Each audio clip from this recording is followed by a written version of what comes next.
আল্লাহ বলেন, ও বনি আদম, জমিনের মধ্যে আমি আল্লাহ তোমাদের মর্যাদা টিকাইয়া রাখার জন্য আমি জমিনে তোমাদের চলার মতো সুন্দর আয়োজন করেছি।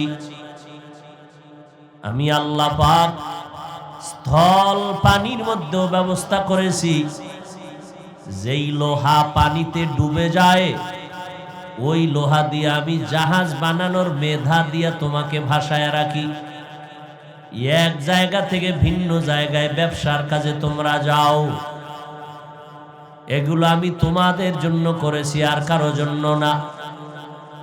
এবং এই জমিনে আমি আল্লাহ সমস্ত প্রাণীদের খানা দেই, আমি আল্লাহ পশুর খানাও দেই, গর্তের পিপিলিকারও খানা আমি দেই।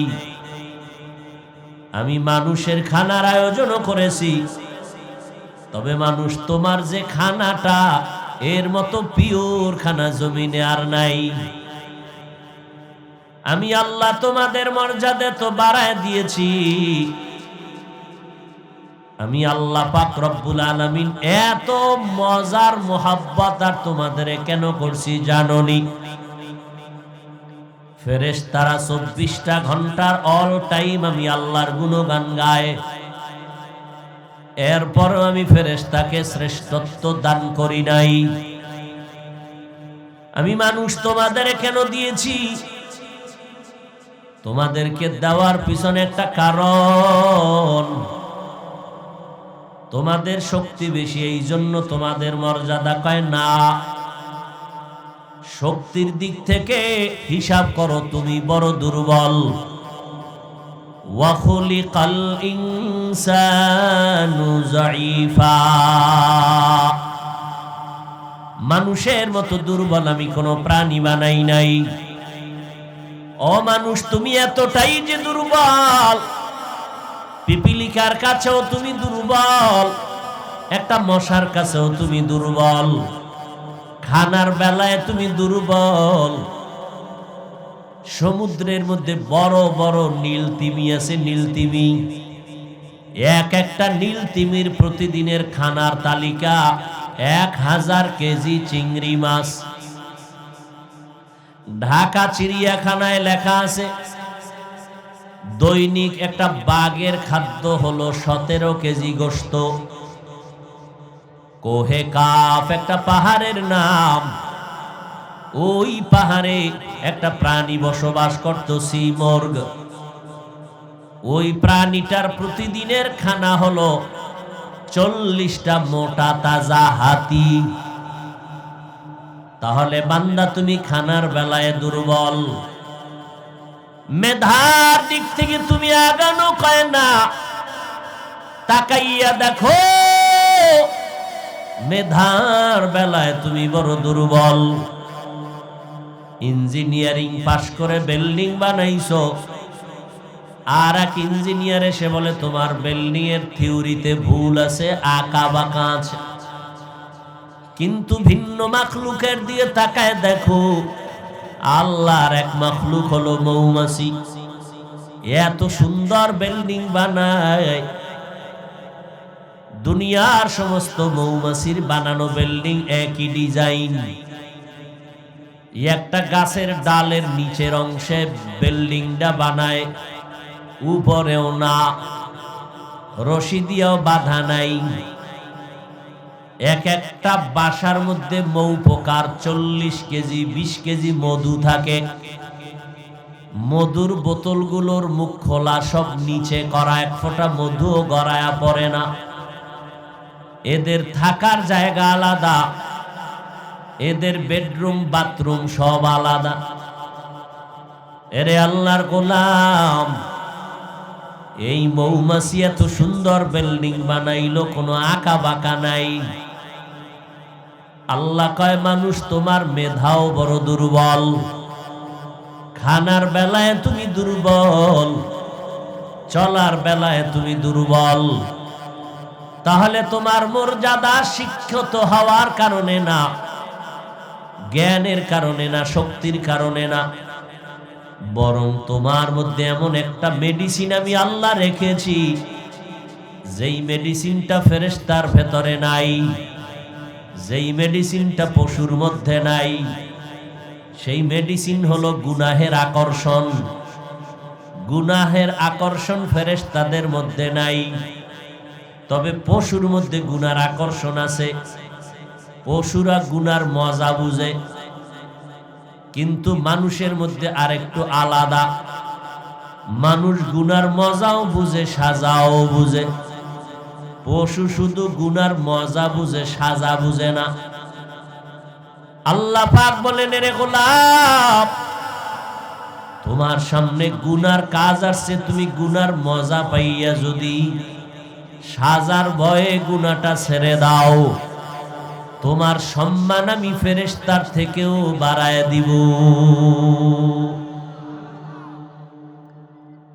ফেরেশতার থেকেও তোমার মর্যাদা অনেক বেশি। আল্লাহ বলেন, রে মানুষ, আমি আল্লাহ তোমাদের শ্রেষ্ঠ মর্যাদা দিয়া সম্মানটা যেন টিকাইয়া রাখতে পারো, এই জন্য দুইটা ব্যবস্থাও দিলাম। দুই ব্যবস্থার একটা যদি ছেড়ে দাও, তোমার দুনিয়ার সম্মান সব ভেস্তে যাবে। দুই ব্যবস্থার একটা হলো ব্যক্তি, দ্বিতীয়টা হলো কিতাব। ব্যক্তি হলো আল্লাহর সিলেকশন করা। প্রথম সিঁড়িতে কাতারে আছেন আম্বিয়ায়ে কেরাম, সমস্ত নবীদের মধ্যে শ্রেষ্ঠ রহমাতুল লিল আলামিন।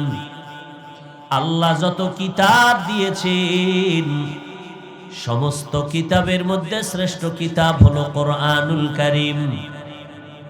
আল্লাহর নবী বিদায় বেলা বলে গেলেন, ও দুনিয়ার উম্মতের দল, আমি নবী বিদায় বেলা দুটো জিনিস তোমাদের কাছে রেখে গেলাম আমানত। চ্যালেঞ্জ দিয়ে গেলাম, এই দুটো জিনিস যদি তোমরা আঁকড়াইয়া ধরে রাখতে পারো, সম্মান কমে যাবে না।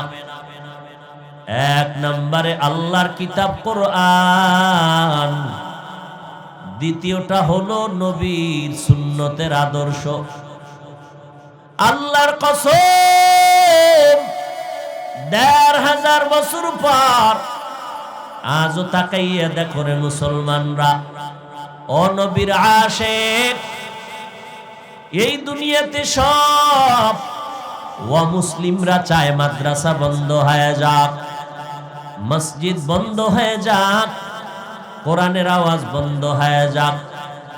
শুধু অমুসলিমরা চায় না, এদের সাথে আবার ইসলামের ব্যানারওয়ালা কিছু মুনাফিকেরাও ভেতরে ভেতরে তাল মিলায়। আছে না নাই? বলে এত ওয়াজ দিয়া লাভ নাই, এত মাদ্রাসা দিয়া লাভ কি, এত কোরআনের বয়ান দিয়া লাভ কি, এইভাবে বাজে কথা বলে। এরপর তাকায় দেখেন সারা দুনিয়া এক হয়ে গেছে মুসলমানের বিরুদ্ধে। মুনাফিকেরাও ভেতরে ভেতরে চক্রান্ত করে, কিন্তু এরপরও আল্লাহর শুকর, যাদের কাছে আল্লাহর কোরআন আছে, নবীর আদর্শ আছে, এদের মতো সম্মানে এখনো ভিন্ন কেউ নাই। একটু ভালো করে বুঝেন, বুঝাবার জন্য বলি, রাগ করবেন না, বেয়াদবি ক্ষমা চাই। ও এলাকার যুবক, পর্দার আড়ালের আম্মা জান, ও বৃদ্ধ বাবাজি, আপনিও একদিন দুনিয়ায় থাকবেন না, আমিও একদিন দুনিয়াতে থাকবো না। চট্টগ্রামের একজন আল্লাহর বান্দা শাহ আমানত রহমাতুল্লাহ আলাইহি, নাম শুনছেন? কথা বলেন না কেন? শাহ আমানত এত বড় আল্লাহওয়ালা, বিধর্মীরা পর্যন্ত তার নামটা শ্রদ্ধার সাথে নেয়। এই শাহ আমানত, তিনি ছিলেন গরিব, একজন সরকারি দায়িত্বশীল চাকরিজীবী ডিসি, তার পিয়ন ছিলেন তিনি এক সময়। আজকে ডিসি সাহেবের অস্তিত্ব দুনিয়ার কেউ জানে না, আর শাহ আমানতের বেঈমানেরা পর্যন্ত স্মরণ করে, মুসলিমরা স্মরণ করে শাহ আমানত। এরে নবীর উম্মতের দল, একটু হিসাবটা লাগান। আমরা যারা নবীর তরিকা মানিয়া চলার চেষ্টা করি, আপনারা যারা নবীর তরিকা বাদ দিয়া চলার চেষ্টা করেন, এরম নাই? আপনিও মুসলমান, আমিও মুসলমান। আপনার আল্লাহ আমার আল্লাহ এক নাকি আলাদা?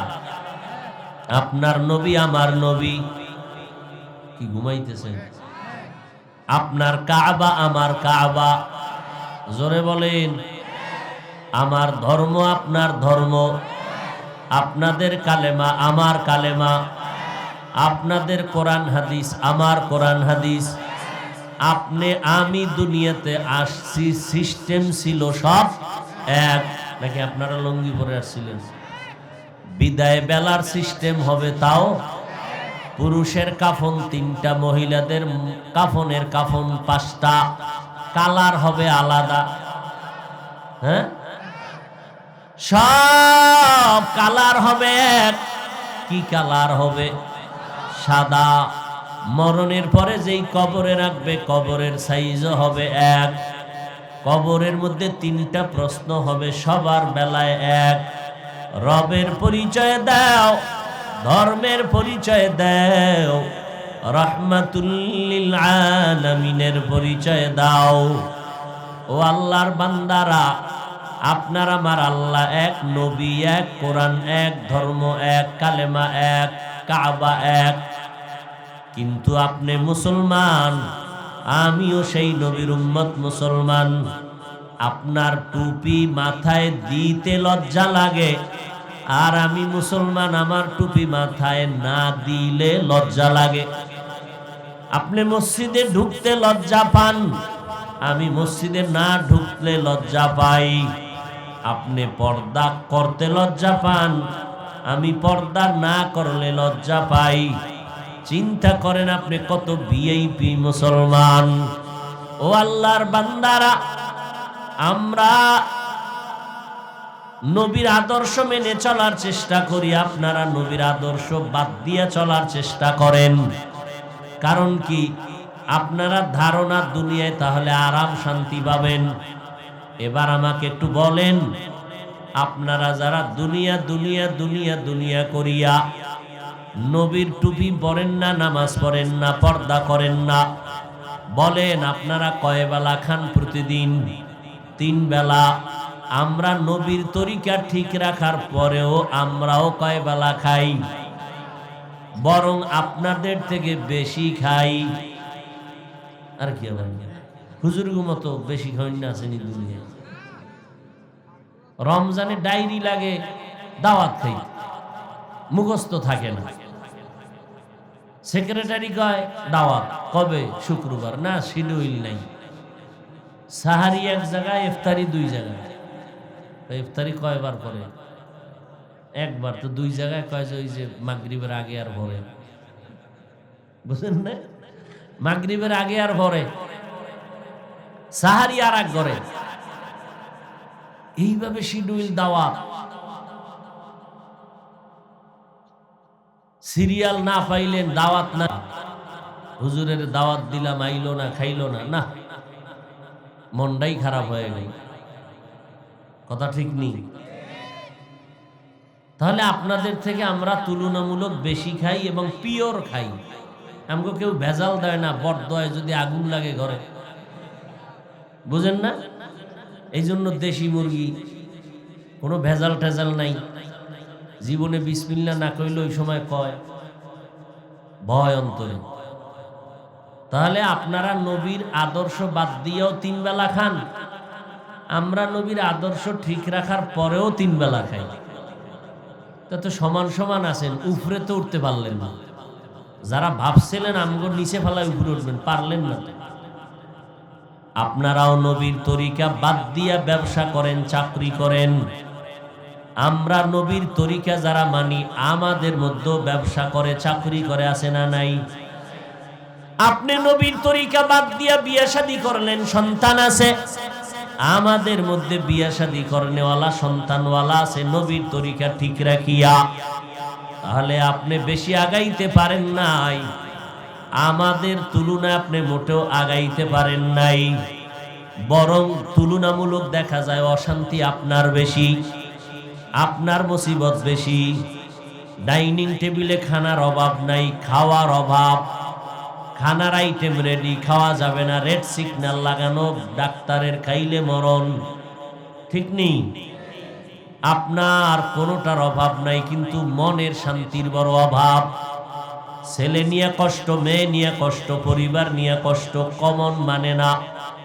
এরে নবীর উম্মতের দল, আল্লাহর নবীর আদর্শ মেনে চলার কারণে আমরা কেউ না খাইয়াও মরি নাই, সম্মান কমে নাই। ও আল্লাহর বান্দা, আমি আপনাদের এই কথা বলি না যে সবাই আমাদের মতো হুজুর হতেই হবে, বাধ্য করে বলি না। বরং আপনি চাকরি করেন, ব্যবসা করেন, লেখাপড়া করেন, কোনো বাধা নাই। স্কুলে পড়েন, কলেজে পড়েন, বাধা নাই। সিস্টেম পাল্টায় দিবেন। এতদিন মন গড়া চলছেন, এখন নবীর তরিকায় চলবেন।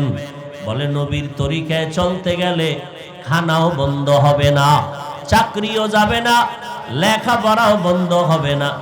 আপনিও পানি পান করেন, আমিও পানি পান করি। আপনি করেন বাম হাতে, আমি করি ডান হাতে। আপনাকে যদি বলি ভাইজান বাম হাতে পানি কেন পান করেন, আপনি বলেন সমস্যাটা কি? দোনোটাই তো আল্লাহর হাত। আমি যদি বলি ভাইজান ডান হাতে পান করলে সমস্যা কি, আপনিও পানি পান করেন, আমিও পানি পান করি, একই কাম। ব্যবধানটা কি? আপনি করেন মন গড়া, আমি করি নবীর তরিকায়। আপনি দাঁড়াইয়া পানি পান করলেন, আমি করি বৈশা। আপনি একটা 1 লিটার পান টান দিলেন, আমিও কিন্তু 1 গ্লাস আধা কেজি টান দিছি, একই পানি পান করছি। ব্যবধানটা কি? আমি 3টা ধাপে পানি পান করছি, আপনি একটা নেই করেছেন। দুনিয়ার লাইনে এটা সমস্ত চিকিৎসা বিজ্ঞানীরা বলে দাঁড়াইয়া পানি পান করলে কিডনির ক্ষতি হয়। দেখছেন নি? নবীজি 1500 বছর আগে বলে গেছে। আজকে সমস্ত চিকিৎসা বিজ্ঞানীরা বলে মুহাম্মদের প্রত্যেকটা দর্শন, প্রত্যেকটা থিওরি শরীরের জন্য মহা ঔষধ। নবী দাঁড়াইয়া পান করতে নিষেধ করছেন কেন? এখন বিজ্ঞানীরা আবিষ্কার করে কয় দাঁড়াইয়া যদি পানি পান করে এবং এক শ্বাসে এক টানে কিডনির ক্ষতি হয়। আমগো হুজুরগো কথা মানবেন না, না আপনাকে গুরু যারা এগোটা তো না মানলে আপনি মানুষ না। এবার কোথায় যাবে? এরে যুবক আল্লাহর গোলাম, ও বৃদ্ধ বাবাজি, ও পর্দার আড়ালের আম্মা জান, আজকে বয়ান শুনিয়া সবাই বাড়ি যাবেন। বাড়ি যাওয়ার পরে আপনি ফ্রেশ হবে না, আমিও বাসায় গিয়া ফ্রেশ হব। আপনি ফ্রেশ হইতে গিয়া কি করবেন? 2টা হাত ধুইবেন, পা ধুইবেন, চেহারাটা ধুইবেন। আমিও তাই করি বাসায় গিয়া। ব্যবধানটা কি? আপনার ফ্রেশ হইতে কোনো সওয়াব নাই, আমি ফ্রেশ হব সওয়াব। কারণ আমি হাত মুখ পাও ধুবো, ওযু করে ফেলবো। একই কাজ করছেন আপনি, আমিও করছি, কিন্তু ব্যবধান আছে না নাই? আপনিও রাস্তায় হাঁটেন, আমিও হাঁটি। ব্যবধান হইল আমি যখন হাঁটা শুরু করছি, প্রথম কদম দিছি ডান পা সুন্নাত। আপনার কোনো হিসাব নাই। রাতে আপনিও ঘুমাইছেন বিছানা, আমি ঘুমাইছি। আপনি ডান খাতে ঘুমান নাই, আমি ডান খাতে ঘুমাইছি। আপনিও খানা খান, আমিও খানা খাই। আমি বিসমিল্লাহ বলে খাই, আপনি বিসমিল্লাহর ধার ধারেন না। অতএব আপনি যেখানেই থাকেন, যা করেন, সিস্টেম পাল্টায় নবীর আদর্শ মতো চলেন। এতে আপনার চাকরি যাবে না, লেখাপড়া বন্ধ হবে না, বরং আরো উপকার হবে। রহমতের নবী আমার দুটো জিনিস উম্মতের কাছে রেখে গেলেন। ও মেঘনা থানার মুসলমান, আমার নবীজির রেখে যাওয়া আদর্শ একটু আমাকে জবাব দেন সবাই। আমার নবীর মতো বড় কোনো দামি মুফাসসির আসেনি? নবীর মতো দামি কোনো পীর, কোনো বুজুর্গ, কোনো দার্শনিক, কোনো বৈজ্ঞানিক, কোনো ডাক্তার, কোনো মুফতি, কোনো মুফাসসির, কোনো মুহাদ্দিস ছিল? আছে? আসবে? তাহলে আমার নবী শ্রেষ্ঠ। ও যুবক বাবারা, আমার নবীর আদর্শের মতো দামি কারো আদর্শ আর আসেনি? নাই। ও যুবক, আমার নবীর আদর্শটাই দামি, শ্রেষ্ঠ, ঠিক নেই? বলো, ওই নবীর আদর্শের মধ্যে নখ কাটার নিয়ম আসেনি? কি যুবকেরা ঘুমাও? ওই নবীর আদর্শের ভিতরে চুল কাটার নিয়ম আসেনি? তুমি আমার নবীর আদর্শ বাদ দিয়া বেঈমানের তালে ফইরা চুল কাটলা কেন? নবীরে মনে হয় তোমার ভালো লাগে না। যেই নবীরে তোমার ভালো লাগবে না, ওই নবীর সুপারিশ তোমার কপালে হবে না। আর এটাও যাই না রাখিও বাবা, নবীর সুপারিশ ছাড়া কেউ জান্নাতে যেতে পারবে না। ও আল্লাহর বান্দারা, আমরা হুজুরেরা যত বাহাদুরির সাথে চিল্লাইয়া বয়ান করি, কথা বলি, আমগো পুঁজি হইল কোরআন। আমগো পুঁজি কি? কোরআন। আল্লাহ আছেন, জমিন আছে, আসমান আছে, কিয়ামত আছে, ফেরেশতা আছে, এগুলো আমরা পাইলাম কই? ওমা কথা কন। কোরআন থেকে পাইছি। এখন এই কোরআন এমন একটা কিতাব, এর মধ্যে কোনো ভুল নাই। অপচেষ্টা করলো ১৫০০ বছর পর্যন্ত, ভুল পাওয়া যায়নি। আজ পর্যন্ত কেউ ভুল বের করতে পারে নাই। বরং অনেক বিধর্মীরা নিজেরা ভুল বের করতে গিয়া মাথা নত করে কালেমা পড়ে মুসলমান হয়ে গেল। ও মেঘনার যুবক বাবারা, একটু চিন্তা করে বলো, আল্লাহর কোরআনে কোনো ভুল আসেনি? যদি একটা ভুল প্রমাণ করতে পারো, তাহলে প্রমাণ হবে পুরো কোরআনটাই ভুল। কথা ঠিক না? তার মানে কোরআনে যা আছে তা ভুল। তাহলে একটা ভুল বের করে যদি দিতে পারো, এখন দাড়িটা কেটে ফেলবো, সব এই টুপি দাড়ি ফালাইয়া প্যান্ট শার্ট টাই লাগায় রাস্তায় নাইমে আল্লাহর বিরোধিতা শুরু করব, নাচ গান শুরু করব, কারণ কোরআন নাই, আল্লাহ নাই। কিন্তু আজও পর্যন্ত কোরআনের ভুল কেউ বের করতে পারে নাই। অতএব তোমার বিবেকের কাছে একটু প্রশ্ন রেখে গেলাম, ওই কোরআন যদিও তোমার অন্তর বলে সত্য, ওই কোরআনে যত কথা আছে তাও সত্য, ঠিক নি? এবার একটু জবাব দাও বাবারা, ওই কোরআনে জান্নাতের বয়ান আসেনি? জাহান্নামের বয়ান আসেনি? সত্য না মিথ্যা? কে জান্নাতে যাবে, কে জাহান্নামে যাবে, আল্লাহ তাও বলেন, ইন্নাল আবরারা লাফি নাঈম ওয়া ইন্নাল ফুজ্জারা লাফি জাহিম। নেক আমল যারা করবে জান্নাতের পথিক, যারা গুনাহ করবে জাহান্নামের পথিক। ও যুবক বাবারা, পর্দার আড়ালের আম্মা জানেরা, আমার নবীর রেখে যাওয়া আদর্শ হিন্দুরা মানবে? নবীর আদর্শ কি ইহুদিরা মানবে, খ্রিস্টানেরা মানবে? একটু জবান খুলেন, বলো নবীর আদর্শ মানবে কারা? বলেন বলেন। মুসলমান। এখানে আপনারা তো সবাই মুসলমান। ও আপনারা বাদে নাকি? না আপনারাও? তাহলে নবীর আদর্শে টুপি পরেন না কেন? নবীর আদর্শের দাড়ি রাখেন না কেন? নামাজ পড়েন না কেন? পর্দা করেন না কেন? কি যুবক বাবারা, ও বিয়ে করার পর তোমার কপালে বিয়ে আছে কিনা গ্যারান্টি দাও। হ্যাঁ আছে বিয়া? আমার ধারণা যতটুকু নাই, যদিও থাকে, কারণ যেই পরিমাণ আকাম করো মোবাইল দিয়ে, এতে বিয়া থাকার কথা না। তবে যদি থাকে, তবে তুমি বউ পাবা না, পাবা জল্লা, ডানা কাটা ভরি, ঠিক না? ডানা কাটা ভরি মানে এ ডানা কাটে।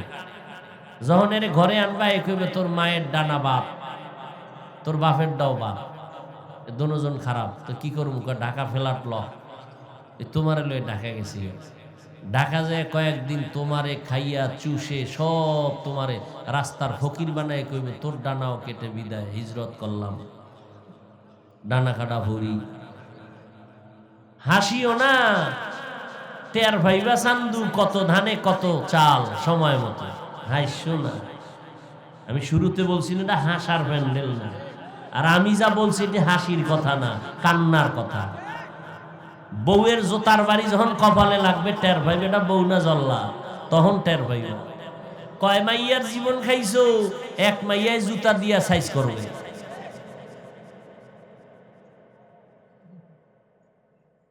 সারাটা রাত মোবাইলে কবিরা গুনাহ করেছো, তোমার চেহারার দিকে তাকাইলে কেন মায়া লাগে না? চেহারার মধ্যে কেন তোমার আকর্ষণ নাই, উজ্জ্বলতা নাই? তোমার গুনাহ করার কারণে তোমার চেহারা নষ্ট হয়ে গেছে, তোমার জানা নাই। অথচ তোমার বয়স মাত্র 25, বয়স মাত্র 30। এই বয়সে তো চেহারা নষ্ট হতে পারে না, অথচ তোমার দিকে তাকাইলে মনে হয় যেন কার্টুন কার্টুন ভাব, চেহারার মধ্যে কোনো উজ্জ্বলতা নাই। তোমার জীবনের পাওনা সবার বর্দোয়া, চরিত্র তোমার এত খারাপ, একটা মানুষ তোমারে দোয়া করে না, কেউ ভালো জানে না, ভিতরে ভিতরে চায় তুমি মরে গেলে ভালো। ও যুবক বাবারা, নবীর আদর্শ পৃথিবীর কোন মুসলিমরা মানবে না, মুসলমান মানবা। ও যুবক আল্লাহর গোলাম, তোমার মতো যুবক তাকাইয়া দেখো, স্কুলে পড়ে, কলেজে পড়ে, মিথ্যা বলবা না, 5 বেলার নামাজ পড়ে আছে না নাই? বালিশে মাথা লাগাইয়া নিজের প্রশ্ন করো, তুমি কেন পারবা না? তোমার মতো যুবক রাস্তায় গাড়ি চালায়, নামাজ ছাড়ে না, তুমি কেন পারবা না রে বাবা? আল্লাহ কুত্তা শুয়ারের যাচাই করার মতো ভালো মন্দ বুঝার আকল দেন নাই। আল্লাহ মানুষকে দান করেছেন, একটু চিন্তা করো বাবা। তোমার আমার মতো কত যুবক জীবনে মাদ্রাসায় পড়ে নাই, জেনারেল লাইনে পড়িয়া নদীর মধ্যে মাছ ধরিয়াও নামাজ ছাড়ে না। বলো বাবা, তুমি কেন পারবা না? তোমার মতো সন্তান র্যাব, আর্মি, পুলিশ, বিডিআরের চাকরি করে, নামাজ ছাড়ে না, তুমি কেন পারবা না? তোমার মতো সন্তান ময়দানে কৃষিকাজ করে, নামাজ বাদ দেয় না, তুমি কেন পারবা না রে বাবা? আল্লাহর ভয় কি তোমার অন্তরে নাই? আজকে যত বেশি বেশি নেক আমল সাহাবায়ে কেরাম করলেন, কিন্তু এরপরও তারা কান্না করে মরণ পর্যন্ত চলে গেলেন, আল্লাহর আযাবের ভয়ের কান্না। ও আল্লাহর বান্দারা, কই তুমি চলছো? আজকে তোমার মতো যুবক জেনারেল লাইনে থাকিয়াও যদি নামাজ পড়ে, তুমি কেন পারবা না রে বাবা?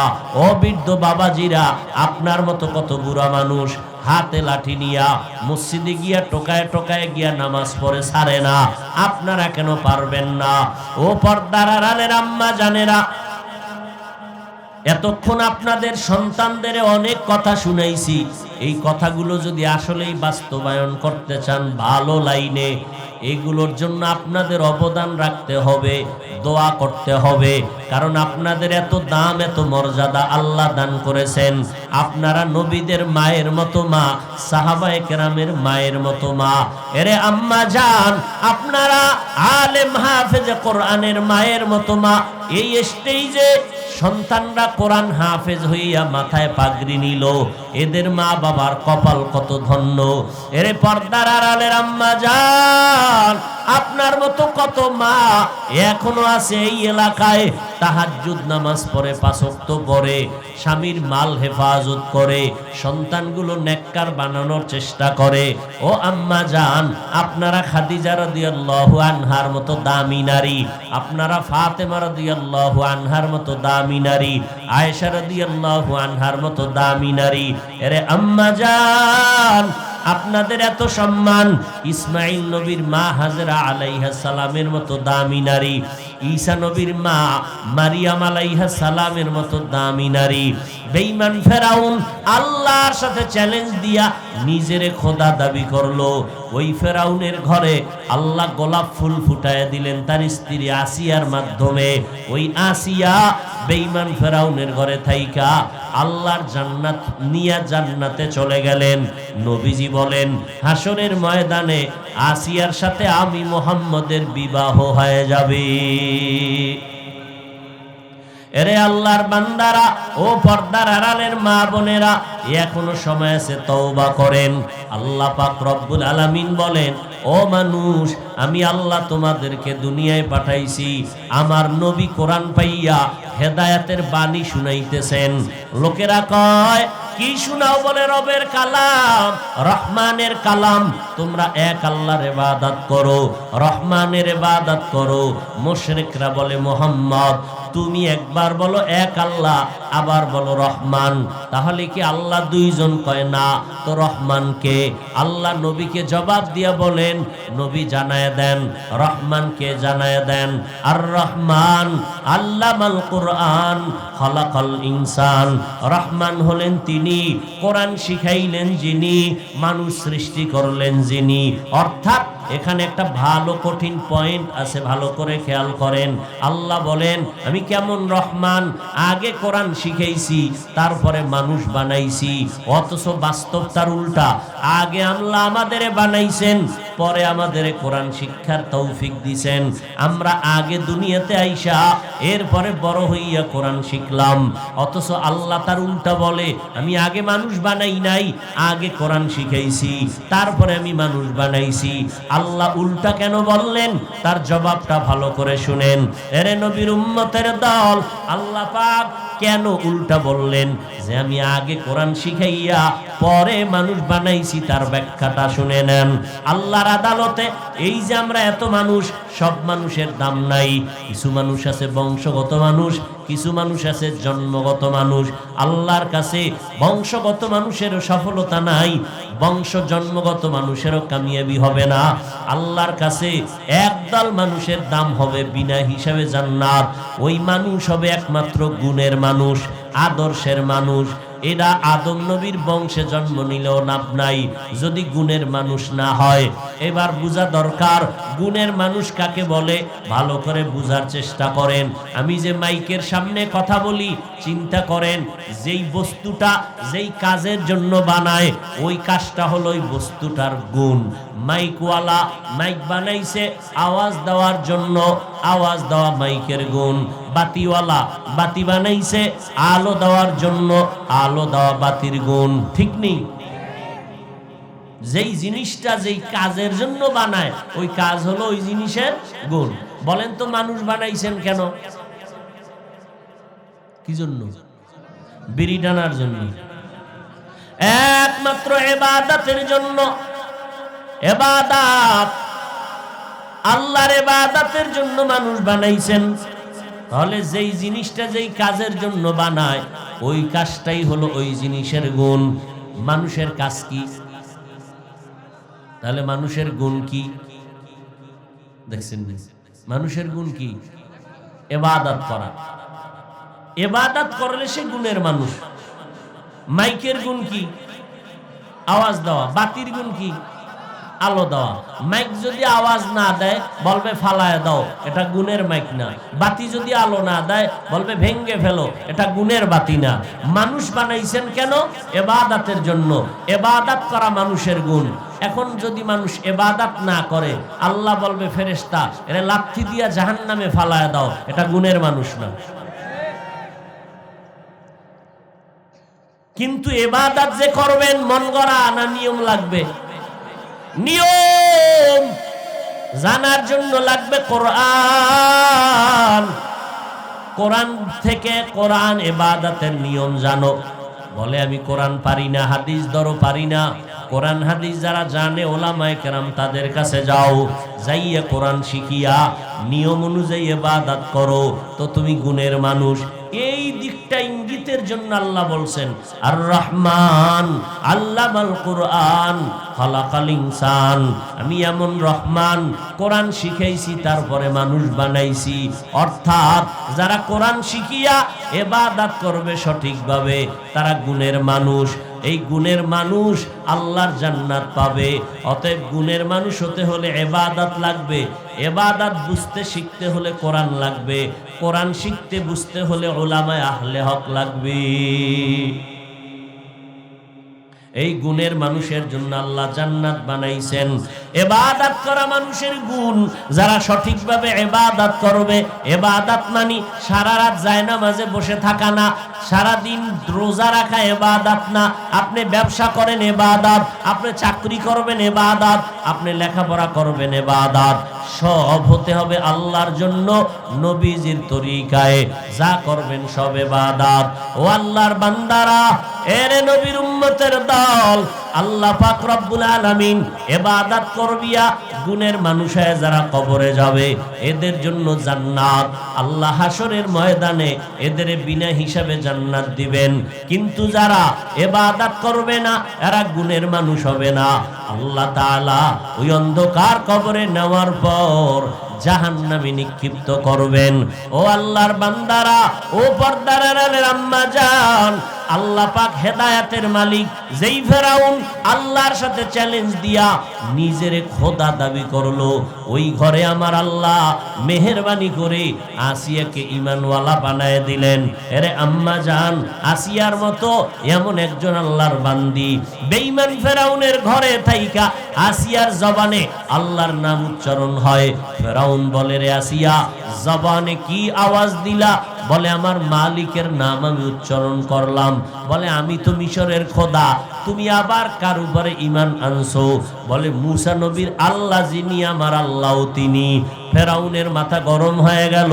আসিয়া, তুমি আমাকে খোদা বলতে হবে, আমারে তুমি যদি খোদা না বলো আমার খোদাগিরির ভ্যালু নাই।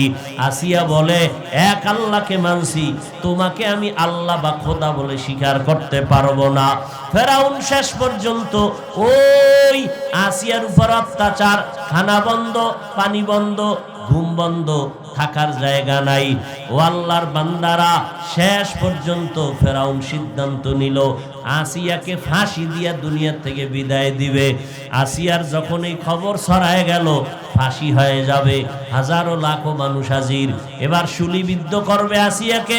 আসিয়া চোখের পানি ছেড়ে কান্না করে, ও আল্লাহ, বেঈমানের মোকাবেলায় বিজয় দান করো। ও আল্লাহ, ধৈর্যের মোকাবেলায় তুমি ধৈর্য ধারণ করার তৌফিক দাও, আমি যেন ওর অত্যাচারে তোমাকে ভুলিয়া না যাই। কাঁদতেছেন, মুসা নবী যাইতেছেন।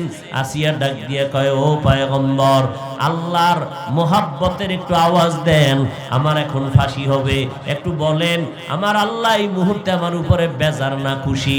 মুসা নবী বলে, অনেক খুশি। আল্লাহর নবীর এই কথা শুনিয়া এবার আসিয়া আসমানের দিকে উঁচু হাত উঠায় দোয়া করে, ক্বালাত রাব্বি বিনিলি ইনদা বাইতা ইনদাকা বাইতান ফিল জান্নাহ ওয়া নাজ্জিনি মিন ফিরআউন ওয়া আমালিহি ওয়া নাজ্জিনি মিনাল কওমিজ জালিমিন। ও আল্লাহ, এত বড় রাষ্ট্র ক্ষমতার মালিকের বউ হইয়া দুনিয়াতে থাকার জায়গা পেলাম না, খানা পেলাম না, অত্যাচারিত হলাম।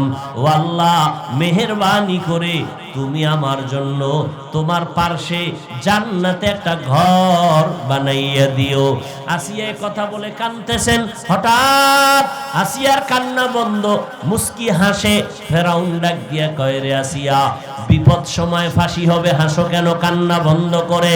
আসিয়া ডাক দিয়া কয়, আমি দেখি যা তুমি দেখো না, আমি দেখতেছি আমার মাওলা দয়াময় রব্বুল আলামিন জান্নাতে আমার জন্য একটা ঘর বানায় রাখছেন, আমি ছবিটা দেখতেছি। আল্লাহ আমার কলবের চক্ষুটা খুলে দিছে, লক্ষ লক্ষ ফেরেশতারা অপেক্ষায় আছে আমার রূহটা জান্নাতের মধ্যে নেওয়ার জন্য। তাড়াতাড়ি আমাকে শুলিবিদ্ধ করে দাও, আমার এখন মরণটাই আমার জন্য কল্যাণ। এরে পর্দার আড়ালের আম্মা জানেরা, আপনার মতো মা এত বড় বেঈমানের ঘরে থাইকেও যদি আল্লাহকে নিয়ে কবরে যায়, আপনার স্বামী তো নামাজ পড়লে বাধা দেয় না, কোরআন পড়লে বাধা দেয় না, কেন আপনি নামাজ পড়েন না?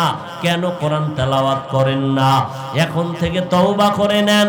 ও যুবক বাবারা, মা বাবার দোয়া নিয়ে সামনে আগাও, মুরব্বীদের সাথে ভালো আচরণ করো, ওলামায়ে কেরামের সাথে ভালো আচরণ করে দোয়া নিয়ে চলো, গুনাহ থেকে নিজেকে বাঁচাও, আল্লাহর কাছে তওবা করো পেছনের গুনার জন্য।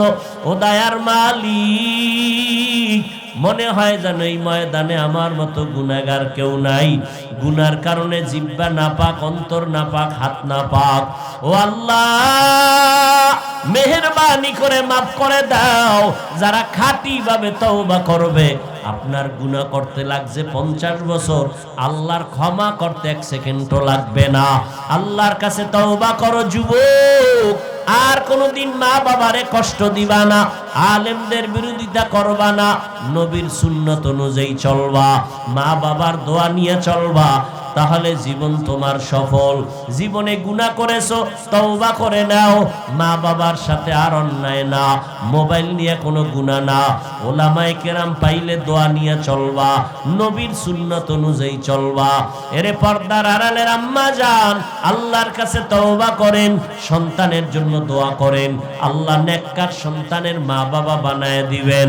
এরে আল্লাহর বান্দারা, তওবার নিয়ত যদি অন্তরে থাকে, খাঁটি তওবার নিয়ত মুনাফিকি যদি না থাকে, দুটো হাত আমার আল্লাহকে দেখাইয়া দেই। আয় আল্লাহ, আমাদের হাতগুলো কবুল করে নেন, তওবা কবুল করে নেন। তওবার উপরে মজবুত হইয়া চলার মতো তৌফিক দান করেন, আমিন।